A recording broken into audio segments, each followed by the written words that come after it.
이제 내가 내 원수에게 보복하는 때까지는 아무 음식물이라도 먹는 사람은 저주를 받을 것이다. 그래서 모든 백성들은 다 금식을 했습니다. 그런데 그 백성들이 그 숲풀에 들어가 보니까 땅에 꿀이 있었습니다. 토종꿀이죠. 그래서 그들이 그것을 보았지만 사울의 명령이 두려워서 그 손을 댈 수가 없었습니다. 그때 사울의 큰아들 요나단이 아버지의 명령을 듣지 못했기 때문에 그가 지팡이를 가지고 그 벌집에 그 꿀을 찡어 가지고 손을 내밀어 가지고 이게 밭을 보니까 눈이 확 떠졌습니다. 그때 그 백성들 중에 한 사람이 당신의 아버지 사울이 오늘 음식을 먹는 사람은 저주를 받을지어다고 명령하셨습니다. 그래서 지금 백성들이 피곤한 가운데 있습니다 하니까 요나단이 하는 말이 이 사람들아, 내가 딱 그 꿀을 조금 맛을 봤는데도 내 눈이 확 밝아졌는데 하물며 우리가 이 블레셋 사람들에게 탈취한 그것을 마음대로 먹었더라면 우리가 더 많은 블레셋 사람들을 죽일 수가 있었지 않느냐.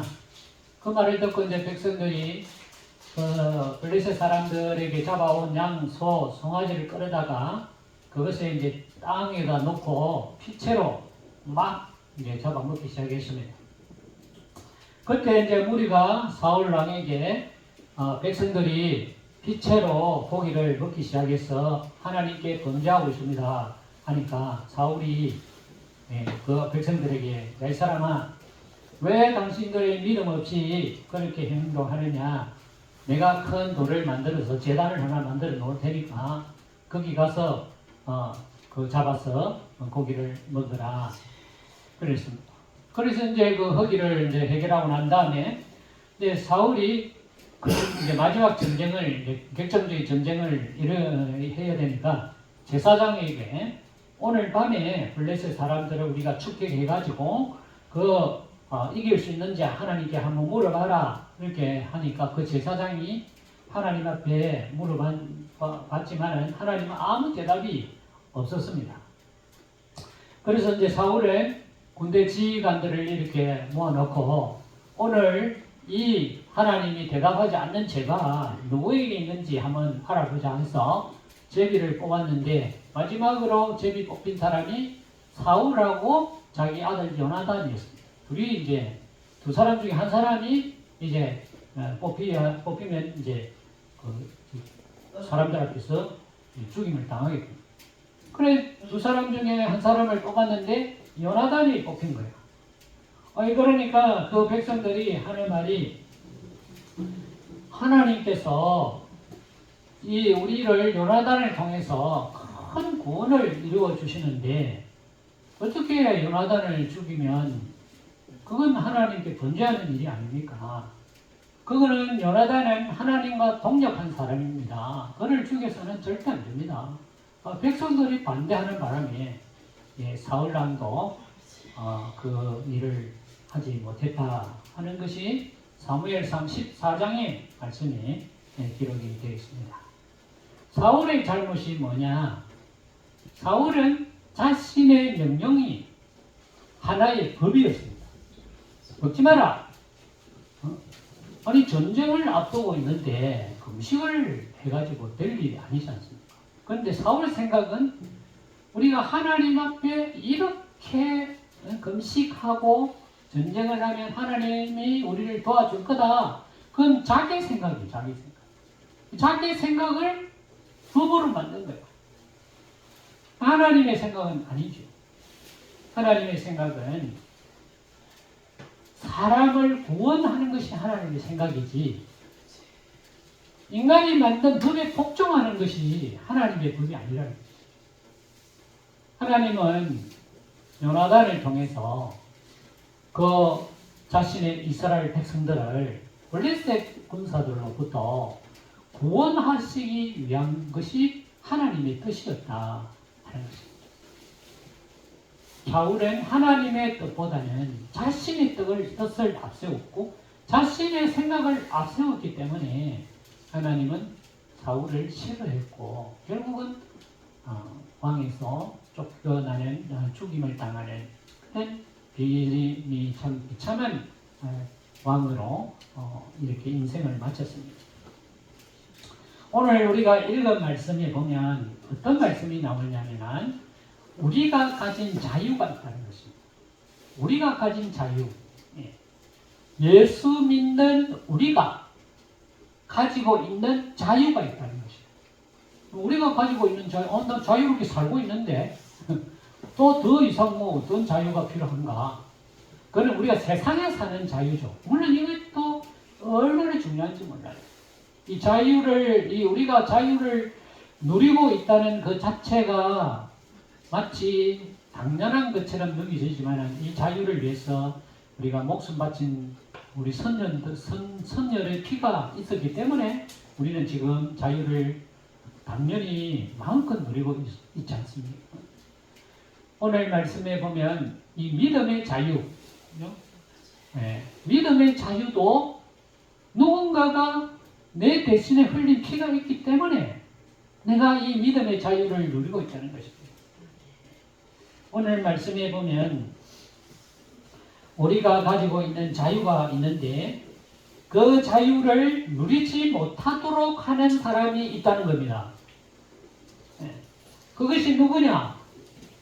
하면 유대인이었다는 것입니다. 근데 유대인이 왜 우리가 가지고 있는 자유를 누리지 못하도록 했느냐면 유대인들의 가지고 있는 것이 뭐냐? 유대인들이 놓지 못하고 있는 게 있어요. 그게 뭐냐? 율법이에요. 율법. 그들은 법이 중요한 것이지 자유가 중요한 게 아니에요. 법이 중요하다는 거예요. 법이. 그래서 예수 믿는 사람들의 자유를 억압할 가능성이 훨씬 많다는 거예요. 우리가 율법에 대해서 그걸 너무 강조하게 되면 자유를 놓치게 돼요. 율법의 종이 되면 우리는 자유를 마음껏 누리지 못하게 됩니다. 오늘 보면 1절에 보면 14년 후에 내가 바나바와 함께 디도를 데리고 예루살렘에 올라갔다 그렇게 말하고 있는데 이거는 사도행전 15장에 가서 보면 이제 바울이 자기의 그 동역자 디도를 데리고 예루살렘에 방문했어요. 근데 뭐냐면 큰 문제를 하나 안고 해결하기 위해서 예루살렘에 갔는데 그건 어떤 문제냐면은 할례의 문제였어요. 할례의 문제. 그러니까 예수 믿는 사람 유대인이 아닌 이방 사람들이 예수님을 받아들이고 믿기 시작했는데 그러면 그 안 믿는 사람들이 유대인처럼 할례를 받아야 된다는 그런 생각들이 그 당시에 전반적인 흐름이었다는 겁니다. 근데 바울이 생각해 볼 때 이방인들이 할례를 받아야만이 구원을 얻는다? 그건 아니다 이거지. 이방인들은 할례에 대해서 아무 상관없는 사람이에요. 할례는 유대인들이 하나님이 너는 나의 백성이라고 할례를 받아라 하는 그 율법이지. 그 율법이 모든 사람에게 다 적용을 한다? 그건 아니다 이거지. 그래서 이 문제가 굉장한 그 갈등을 일으키는 문제가 되었다는 것이죠. 그래서 이 문제를 해결해야 된다는 거예요. 그래서 예루살렘에 이 문제를 해결하기 위해서 디도를 데리고 함께 갔어요. 그 디도가 누구냐? 이방인 사람이다. 유대인이 아니야. 네. 그렇게 데리고 예루살렘에 갔는데 거기 가서 이제 예루살렘에서 어떤 결론이 나느냐 하면 이방인들은 할례를 받지 않아도 된다 하는 결론이 났다는 거예요. 네. 그 결론을 나기 전에 디도가 헬라인이니까 이방인이니까 예루살렘 교회에 갔을 때는 그럼 억지로라도 강제라도 할례를 받게 해야 되지 않느냐 이런 문제가 나왔지만은 예루살렘에 있는 그 사도들 베드로, 야고보, 요한 이런 분들이 이 이방인들은 우리처럼 그렇게 할 필요가 없다. 그거하고 구원하고는 전혀 상관이 없다. 그거 없더라도 아무 상관이 없다. 예수님을 믿음으로 구원 얻는 것이지 할례를 받는다고 해서 구원이 보장된 것이 아니다. 안 받아도 된다. 그렇게 결정을 내렸다는 거죠. 그 말씀을 지금 쭉 하고 있습니다. 억지로 디도까지도 3절에 보면 헬라인 디도까지도 억지로 할례를 받게 하지 않았다. 그렇게 말하고 있는 거죠. 여러분 우리가 보면 우리가 예수 믿는 사람이지 않습니까? 그죠? 예. 근데 우리가 예수 믿는 우리가 옛날에는요. 저도 들은 이야기예요. 옛날에는 어떻게 예수 믿었느냐? 우리 앞전 세대들은 철저하게 예수님을 믿었어. 왜냐? 그렇게 가르쳤어. 주일 예배 할 때, 헌금 드릴 때는 집에서 돈을 가졌어. 왜? 하나님 앞에 드리는 헌금을 꾸지꾸지한 돈을 드릴 수 없다는 거야. 그래서 다리미로 쫙 가지고 그렇게 헌금을 했어. 그게 당연한 것처럼 생각했어. 그 다음에 주일은 버스를 타면 안 되는 거야. 안식일에 일을 하면 안 되는 거지. 그래서 아무리 멀어도 걸어와야 돼. 밥도 해서는 안 돼. 우리는 저는 그런 세대를 벗어났기 때문에 그렇게 하지는 않았습니다. 근데 우리 앞 세대들은 그렇게 했어. 그게 예수 잘 믿고 예수 믿는 사람이 당연히 해야 할 그런 것으로 받아들였다. 그것은 어떻게 보면 지금 우리가 생각해 보면 그 안 해도 될 일이잖아요. 그죠? 그거 한다고 하나님이 천국 데려가지고 그거 안 한다고 지옥 보내고 그런 하나님 아니지 않습니까? 그죠? 근데 우리는 생각하기로 그렇게 하는 것이 예수 잘 믿는 것으로 우리는 그걸 받아들일 때 또 그걸 안 하면 또 하도록 강요했다는 거야. 그 억지.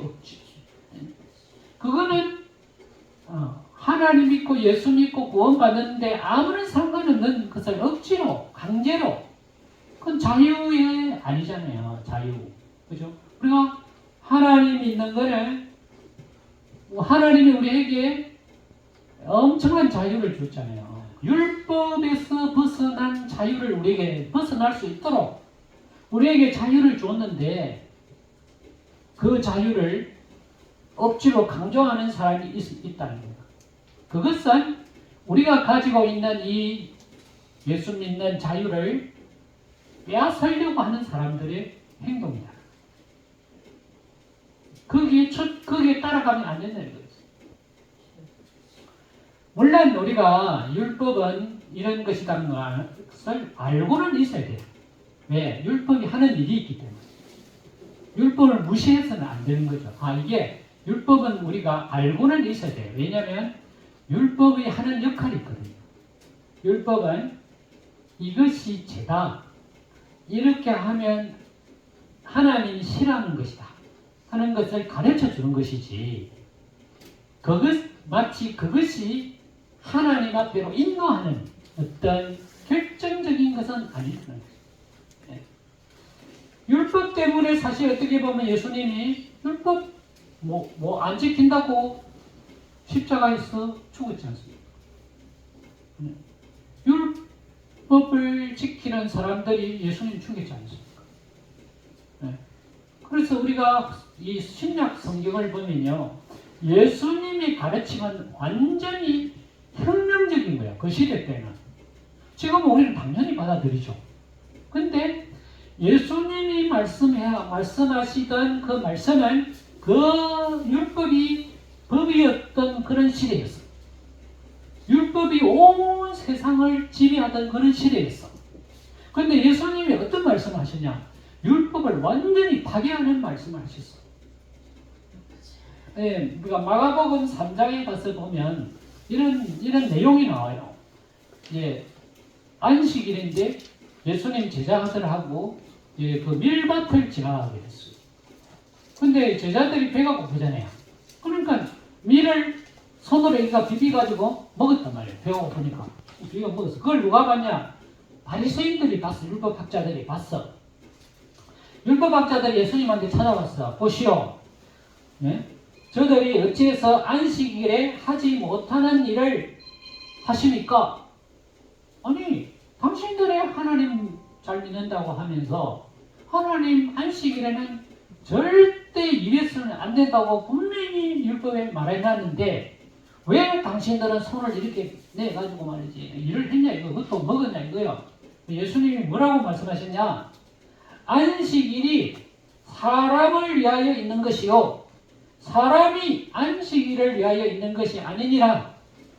그러므로 인자는 나는 안식일의 주인이다. 그렇게 말씀하셨어요. 네. 뭐냐면 안식일 그 자체, 정말해서 율법이 존재하는 목적은 뭐냐? 사람을 위해서 존재한다는 거예요. 그게 뭐냐? 사람을 살리는데, 사람의 생명을 살리는데 필요한 것이 율법이지, 사람을 죽이는데 사용되는 것이 율법이면 그 율법 잘못했다는 거지. 그래서 나는 사람을 살리는 사람이기 때문에 안식일의 주인이다. 그렇게 말씀하셨고, 제자들이 안식일에 이렇게 비벼가지고 먹는 건 제한이다. 왜? 그 해가 먹고 살아야 되잖아.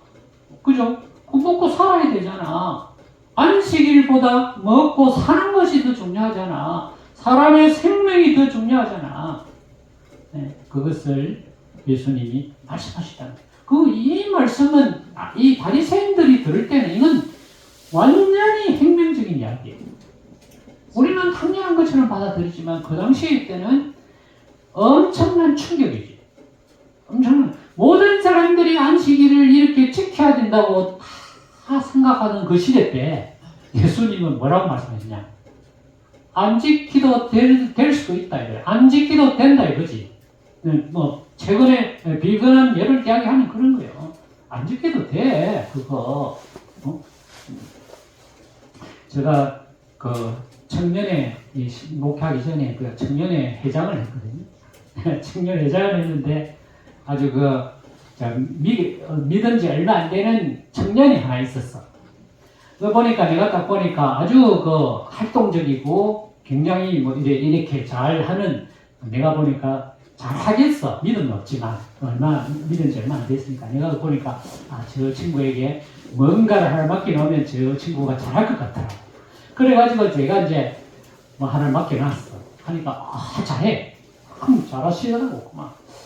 그런데 문제가 하나 딱 생긴 거야. 어떤 문제냐? 자기가 다니는 직장에 조선소인데 주일날 출근을 하라는 거예요. 그러니까 고민이 되는 거예요. 이게 이 사람이 저한테 와가지고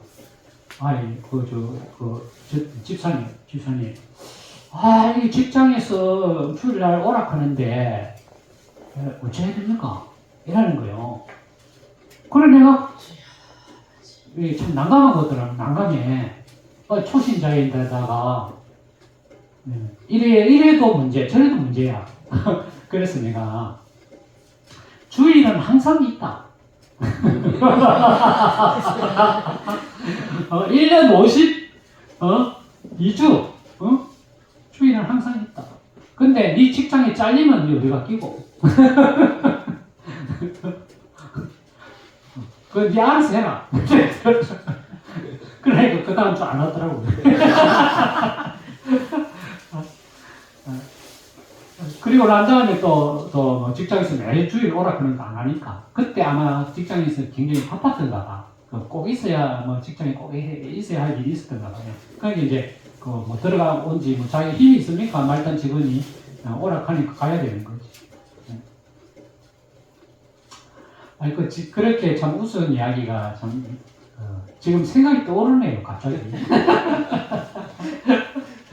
또 재밌는 이야기 하나 있는데, 실제 살아계시는 분이야. 아주 지금은 노회장으로 계십니다. 지금 하천교회 그 장로님인데, 청년의 활동을 저하고 같이 했거든요. 이제 세당선포에서 청년의 그 부흥회를 했어. 그 당시에는 우리 연합에서 부흥회를 했거든요. 그래서 이제 그 다른 지역에서 청년들이 이렇게 막 모였어. 그룹끼리. 그룹 토의가 있었어. 그때 이제 지금 젊었을 때니까 총각대였으니까. 그 내하고 같은 그룹에 들어오신 분이 그 지금 노회장 계시는 장로님이에요. 우리 장로님 잘 아실 겁니다. 그 장로님하고 나하고 이제 같은 조가 되었어요. 근데 그 강사님이 뭐라고 이야기했냐 하니까 주일날에 그 똑같은 질문이다. 주일날에 직장에 나가는 것이 바르냐? 직장에 오락해도 안 가는 것이 옳으냐? 이 두 가지를 놓고 논쟁이 있었어. 이게 토론이 된 거야. 가장 실질적인 문제잖아요. 청년들은 지금 다 조선소 다니면서 거의 다 조선소 다니는 사람이에요. 그래 이제 토의를 했는데 이 장로님이 내하고 한조야. 한조인데 이분이 그 강사님을 보고 질문을 했어요. 어떤 질문을 했냐?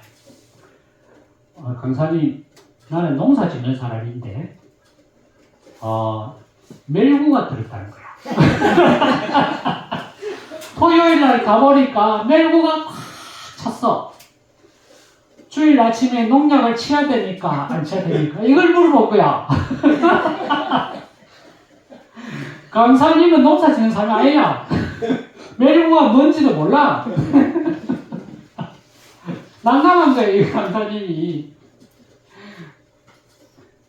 자기는 굉장히 지금 장로님이죠.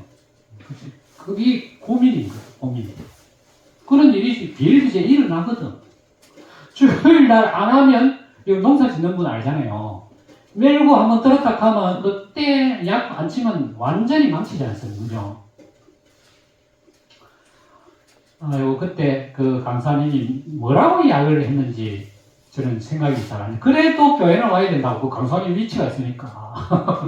그래도 교회는 와야 된다. 이런 말을 합디다.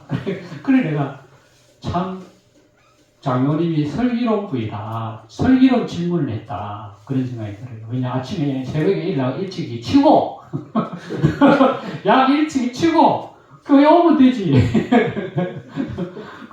자기가 알아서 하면 되지. 그걸 굳이 말이지 법을 정해가지고 멜고 치지 마라. 약 치지 마라. 그렇게 법으로 말할 수 있습니까? 안 되잖아요. 우리 자유가 율법에 매이면 안 된다는 거예요. 예수님이 주신 이 귀중한 자유를 우리가 율법에 매여서 살면 종이 된다는 거예요. 종이. 율법의 종이 된다는 거예요. 내가 하기 싫은데도 억지로 해야 돼. 그건 아무런 도움이 안 돼. 믿음의 생활에 아무런 도움이 안 된단 말이에요. 억지로 하는 거 어째 믿음의 삶에 도움이 되겠어요? 여기 보면 억지로. 그래서 초대교회도 억지로 할례를 받게 하지 않았어요. 얼마든지 그때 그 당시의 법에 의하면 예루살렘 교회 안에서 모든 사람이 할례 받았어. 그러면 헬라인 사람이 교회에 들어와서 같이 예배 드릴 때는 이분들이 당신 할례 받아야 돼. 이렇게 얼마든지 이야기할 수 있었고 억지로 할례를 받게 할 수도 있었어. 그러나 그 당시의 사도들은 헬라인은 유대인이 아니기 때문에 그걸 굳이 할례를 억지로 안 받아도 된다. 안 받아도 구원 얻는데 아무런 이상이 없다. 그 결론 지었다는 거예요. 그게 바로 예수님 우리에게 주신 자유라는 거예요. 복음의 진리가 너희를 자유케 하리라. 우리는 복음의 예수님의 진리를 가진 사람이지 않습니까? 예수님의 진리를 가진 사람은 진리가 우리를 자유케 한다는 거예요. 진리가 너희를 자유케 하리라. 예수님이 우리에게 말씀해 주셨어요. 그러므로 우리는 율법에 매이는 신앙, 그거는 아무런 도움이 되지 않아요. 율법에 매이는 신앙 아무런 도움이 되지 않아요. 율법에 매이게 되면 내가 억지로 하게 돼요. 내가 하기 싫은데 억지로 하게 돼요. 그러면 그것은 믿음의 도리어 해가 됩니다. 사람이 어렵게 되는 것은 행위로 되는 것이 아니고 오직 믿음을 통해서만 어렵게 된다. 이거는 엄청난 중요한 진리. 16절 사람이 어렵게 되는 것은 율법의 행위로 말미암지 아니요 오직이라는 말이 있어요. 다른 방법은 없어. 그 말이에요. 오직 예수 그리스도를 믿음으로 말미암아 우리가 의롭게 된다는 겁니다. 의롭게 된다. 정말해서 하나님이 우리를 의로운 사람으로 인정을 하게 된다는 겁니다. 그것은 행위를 통해서 이루어지는 것이 아니고 예수님을 믿음을 통해서 이루어진다. 예수님을 믿음을 통해서 우리는 어렵게 된다 하는 것입니다. 자, 그러면 우리가 믿음 생활 나 혼자 하는 거 아니지 않습니까? 그죠?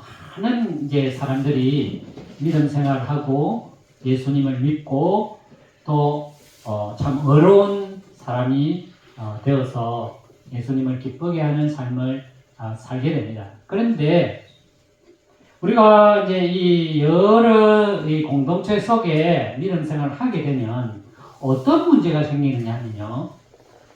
물론 저 생각이 제가 겪은 일이에요.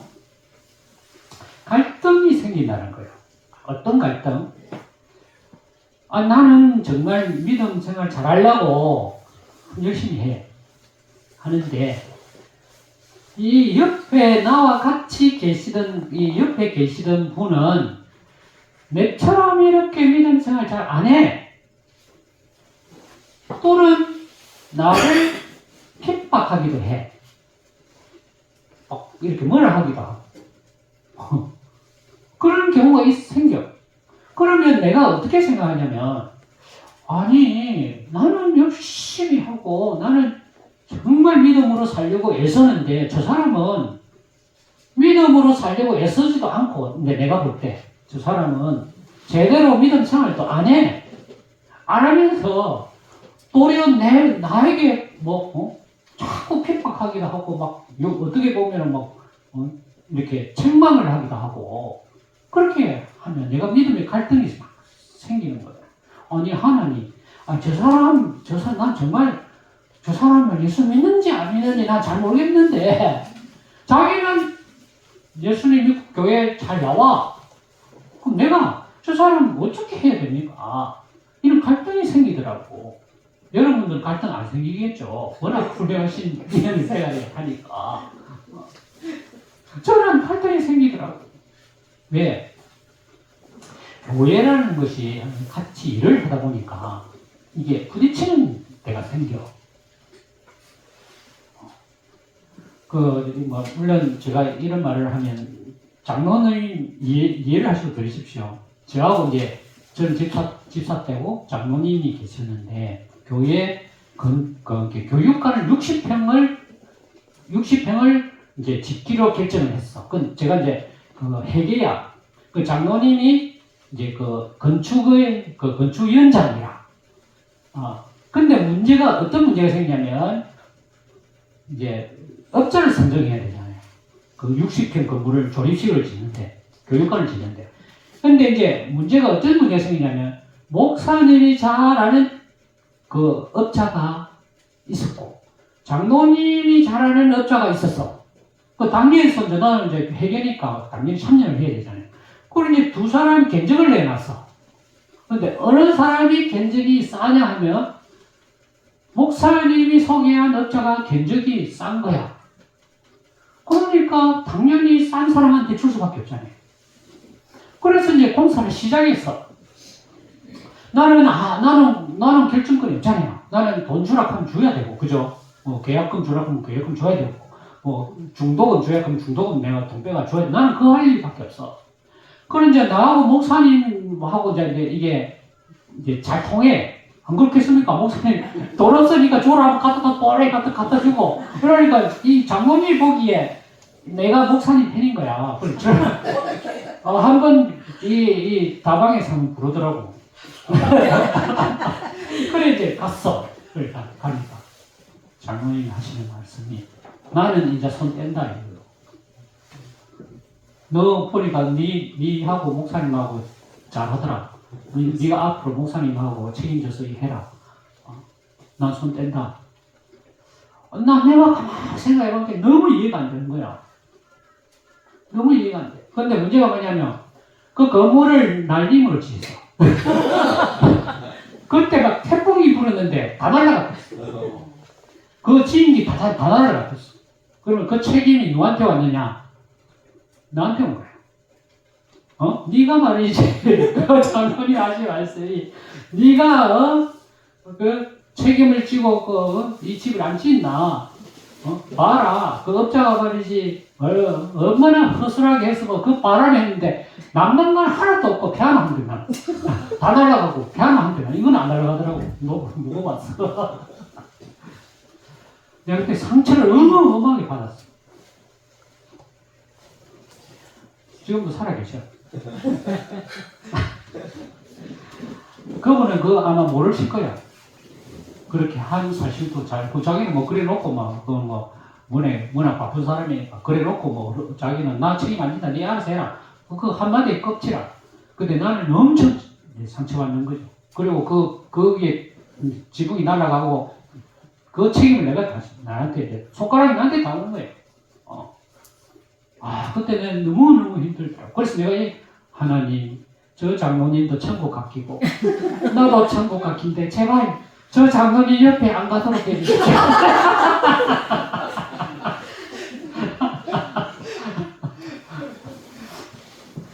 여러분, 우리가 믿음 생활 같이 하고, 믿음으로 우리가 어렵게 된다는 것을 알았기 때문에, 모든 사람들이 다 하나님 앞에 가는 거 우리 다 인정하잖아요. 그렇지만은 믿음의 그 생각과 인식이 다를 수가 있어. 다를 수가 있거든. 나는 이게 오라 이렇게 하면서 믿음 생활 하다 보면 다른 사람에게도 상처를 줄 수가 있다. 근데 내가 상처받은 나는 그러면 어떻게 받아들여야 되느냐? 어떻게 받아들여야 되느냐? 내가 상처를 받았지만 저분도 하나님이 사랑하시는 분이다. 내가 요즘 와서 조금 느끼는 부분이 그분도 믿음으로 의롭게 된 분이다. 그러므로 그분도 하나님 사랑하시는 분이다. 나도 믿음으로 의롭게 되었으니 나도 하나님의 사랑을 받는 사람이다. 그래서 그것을 내가 흡수하고 받아들여야 된다. 내 믿음과 저 사람 믿음에 좀 차이가 있어. 서로 충돌할 때가 있어. 그렇지만 하나님 앞에서는 어떻게 보면 그것이 큰 문제가 되지 않아. 그걸 수용하고 받아들여야 돼. 여기 성경에 보면 이런 말씀이 나와. 내 안에 이 20절 보면 내가 그리스도와 함께 십자가에 못 박혔나니 그런즉 이제는 내가 사는 것이 아니요 오직 내 안에 그리스도께서 사시는 것이라. 이제 내가 육체 가운데 사는 것은 나를 사랑하사. 내가 예수님이 십자가에 못 박혀서 죽었다는 사실을 받아들이는 사람은 내 안에 무엇이 있느냐면 사랑이 있다는 겁니다. 왜? 예수님이 나를 대신해서 죽었기 때문에 그 죽음을, 그 피를 통해서 내가 의롭게 됐어. 그러므로 나에게 온 것이 있어. 내 속에 온 것이 있어. 그거 뭐냐면 하나님이 나를 사랑한다는 거예요. 하나님이 나를 사랑한다는 거예요. 그러면 하나님 나만 사랑하느냐? 아니라는 거예요. 상대방도 사랑한다는 거지. 그렇잖아요. 나와 뭔가 좀 인간적인 갈등과 개인적인 어떤 그런 갈등이 있지만 하나님은 이 사람도 사랑해요. 왜? 이 사람 믿음을 갖고 있기 때문에. 그걸 내가 포용하고 받아들여야 돼. 그것이 하나님의 은혜를 누리는, 하나님께 은혜를 내가 항상 가지고 누리는 비결이다 하는 것입니다. 우리가 교회 생활을 하다 보면 왜 갈등이 없겠습니까?